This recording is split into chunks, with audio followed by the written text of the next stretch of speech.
بسم الله الرحمن الرحیم و به نستعین.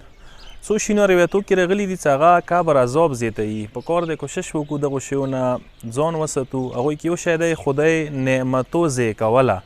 خدای انسان ته نعمت ورکړی وي، هغه کوم شکل کې ویل نه وي، ځوانۍ دی، صحت دی او فرصت دی، ډېر شیونه دي به هر حال چې هغه انسان ضایع کوي. خدای هغه کبر عذاب زیاتوي. هغه نه علاوه المنځه کې لاپروايي کوله، المنځه کې سستی کوله کبر عذاب زیاتوي. دې نه علاوه یو مهم شی شیطانۍ کول دي، خبر وړل دي، خبرو یو بل ته رسول دي، یوه خبرې بل ته وکړي، بل خبرې بل ته وکړي، دا د کبر عذاب زیاتولې باعث جوړیږي. دې نه علاوه یو شی چې دی روایتو کې راغلی دی، هغه متیازې کول دي هر چېرته. ځینې کسان مو تاسو لیدلي وي خونونه بهر باتروم ته نه ځي، لیټرین ته نه ځي، هغه بس یوې نلۍ کې یو هر ځای کې کیني متیازې کوي.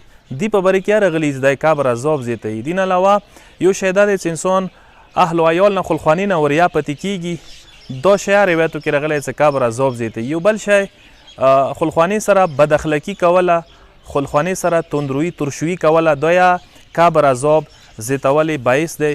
یو شی چې کوم دی هغه غیبت دی، چې مومن نه بل مومن نه بل دوست نه ملګري نه غیبت کوي، غیبت هم کبر عذاب زیاتولې باعث جوړیږي.